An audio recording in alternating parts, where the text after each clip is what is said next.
Assalamualaikum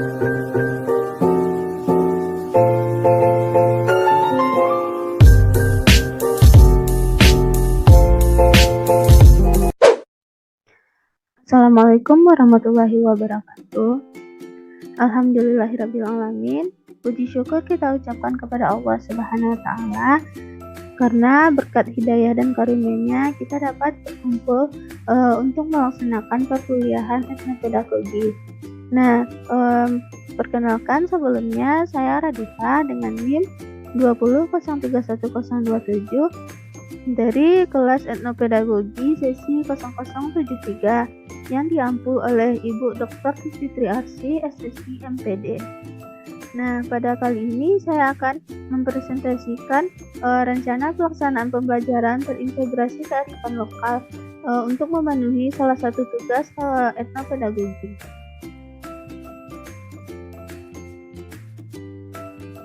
Nah, untuk rencana pembelajaran terintegrasi kearifan lokal kali ini, saya mengambil salah satu kearifan lokal yang sudah dieksplorasi sebelumnya. Pada kali ini saya mengambil kearifan lokal ikan larangan, di mana saya menghubungkan kompetensi dasarnya dengan ekosistem. Nah, rencana pelaksanaan pembelajaran terintegrasi kearifan lokal ini adalah untuk sekolah SMA Negeri 1 Hiliran Kemanti, mata pelajaran biologi untuk kelas 10 HIPA dan semester genap. Kemudian materi pokoknya ekosistem, pembelajaran pertama atau pertemuan pertama, alokasi waktunya 2 kali 45 menit atau 2 JP. Nah, tujuan pembelajarannya adalah untuk mengidentifikasi komponen-komponen penyusun ekosistem, kemudian menjelaskan bentuk-bentuk interaksi antara komponen biotik dengan biotik dan komponen biotik dengan abiotik. Nah, metode pembelajarannya adalah observasi, diskusi, dan tanya jawab. Kemudian kegiatan pembelajarannya ada 3. Yang pertama, kegiatan pendahuluan, kegiatan inti, dan kegiatan penutup. Nah, kegiatan pendahuluan ini sekitar 15 menit. Dimulai dengan memberikan salam pembuka kepada peserta didik. Selanjutnya, guru mengecek kehadiran peserta didik, kemudian mengecek persiapan belajar, baik kebersihan kelas, papan tulis, alat tulis, buku, media pembelajaran, dan lain-lain. Kemudian, guru meminta salah satu peserta didik untuk memimpin doa. Nah, langkah selanjutnya adalah mengaitkan materi pembelajaran yang akan dilakukan dengan pengalaman peserta didik dengan materi sebelumnya, serta mengajukan pertanyaan untuk mengingat dan menghubungkan dengan materi selanjutnya.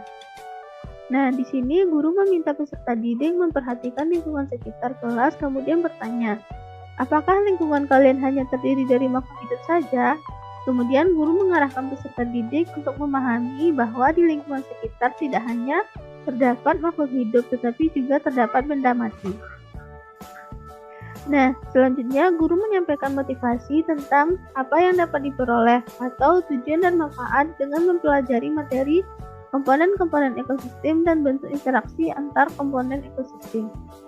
Nah, selanjutnya guru menjelaskan hal-hal yang akan dipelajari, kompetensi yang akan dicapai, serta metode pembelajaran yang akan ditempuh.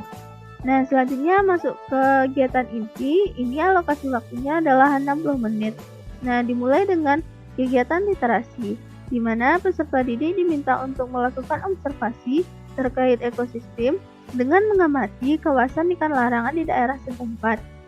Kemudian, peserta didik mencatat semua komponen-komponen ekosistem dan interaksi antar komponen ekosistem yang ditemukan pada saat melakukan observasi. Nah, semuanya dicatat di lembar kerja peserta didik atau LKPD yang sudah diberikan guru. Kemudian ada critical thinking. Nah, di sini guru memberikan kesempatan kepada peserta didik untuk mengidentifikasi sebanyak mungkin hal yang belum dipahami. Nah, dimulai dari pertanyaan faktual sampai ke pertanyaan yang bersifat hipotetik. Nah, dimulai dari pertanyaan faktual sampai ke pertanyaan yang bersifat hipotetik. Pertanyaan ini harus tetap berkaitan dengan hasil observasi yang telah dilakukan. Nah, selanjutnya collaboration, di mana peserta didik dibentuk dalam beberapa kelompok untuk mendiskusikan, mengumpulkan informasi, mempresentasikan ulang, dan saling bertukar informasi mengenai hasil observasi tersebut. Nah, selanjutnya kegiatan communication, di mana peserta didik mempresentasikan hasil kerja kelompok atau individu secara klasikal, mengemukakan pendapat atas presentasi yang dilakukan, kemudian ditanggapi kembali oleh kelompok atau individu yang mempresentasikan. Nah, kegiatan inti yang terakhir adalah creativity, di mana guru dan peserta didik membuat kesimpulan tentang hal-hal yang telah dipelajari terkait komponen-komponen ekosistem dan bentuk interaksi antar komponen ekosistem berdasarkan hasil observasi yang telah dilakukan. Kemudian peserta didik diberi kesempatan untuk menanyakan kembali hal-hal yang belum dipahami.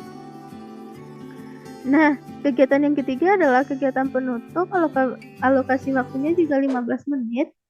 Nah, di kegiatan yang pertamanya yaitu melakukan refleksi dan review mengenai materi yang telah dipelajari berdasarkan hasil observasi yang telah dilakukan. Kemudian, pada kegiatan penutup ini, peserta didik membuat rangkuman atau simpulan pelajaran dengan bimbingan guru tentang poin-poin penting yang telah muncul dalam kegiatan pembelajaran yang baru dilakukan. Kemudian, guru memberikan tugas untuk pertemuan selanjutnya dan guru menutup pembelajaran serta mengucapkan salam. Nah, poin yang keempat adalah penilaian hasil pembelajaran. Nah, di sini ada 3 penilaian. Yang pertama penilaian pengetahuan, penilaian sikap, dan penilaian keterampilan. Nah, untuk penilaian pengetahuan digunakan teknik penilaian tes tertulis, yaitu pilihan ganda dan uraian, di mana nanti setelah pembelajaran selesai, peserta didik akan diberikan tes tertulis berupa pilihan ganda dan uraian tentang materi komponen-komponen ekosistem dan bentuk interaksi antar komponen ekosistem.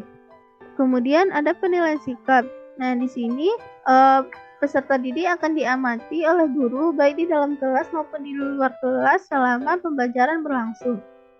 Selanjutnya ada penilaian keterampilan.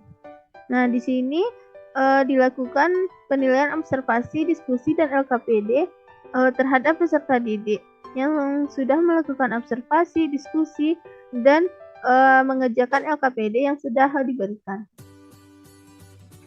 Nah, terkait LKPD tersebut, di sini ada contoh LKPD-nya. Yang pertama, peserta didik akan mengisi nama, kelompok, kelas, dan tanggal pada saat melakukan observasi atau pada saat mengisi LKPD tersebut. Kemudian ada sedikit pengantar, yaitu komponen biotik dan abiotik. Nah, perintahnya amati ekosistem kawasan ikan larangan di daerah setempat. Kemudian, lakukan observasi secara langsung dengan cermat dan hati-hati. Kemudian, catat semua komponen-komponen ekosistem yang kalian temukan pada saat observasi di kawasan ikan larangan tersebut. Selanjutnya, kelompokkanlah ke dalam komponen biotik dan abiotik dan tulis jawaban peserta didik tersebut pada kolom di bawah ini. Nah, kolomnya sudah disediakan, di mana nanti kalau komponen biotik ditulis di dalam kolom ini, dan kalau komponen abiotik ditulis dalam kolom abiotik. Nah, selanjutnya materi terkait interaksi antar komponen ekosistem. Nah, di sini semua peserta didik yang sudah mengelompokkan komponen-komponen ekosistem pada materi sebelumnya, selanjutnya mereka akan melakukan analisis mengenai interaksi yang mungkin terjadi antar komponen biotik dalam ekosistem yang diamatinya. Nah, untuk mempermudahnya, mereka akan membaca langkah-langkah yang sudah disediakan. Di sini yang pertama, mereka akan memperhatikan secara seksama pengelompokan komponen biotik. Kemudian menganalisis interaksi antar organisme yang mungkin terjadi pada komponen. Kemudian menganalisis interaksi antar organisme yang mungkin terjadi pada komponen biotik. Nah, selanjutnya mengelompokkan interaksi yang terjadi, apakah termasuk ke dalam predasi, kompetisi, simbiosis mutualisme, komensalisme, parasitisme, dan netral. Nah, di sini peserta didik akan mengisi kelompok interaksinya di dalam kolom yang sudah disediakan, di mana ini adalah kolom untuk predasi, ini untuk kompetisi, kemudian ini untuk simbiosis mutualisme, ini simbiosis komensalisme, ini simbiosis parasitisme, dan ini untuk netral.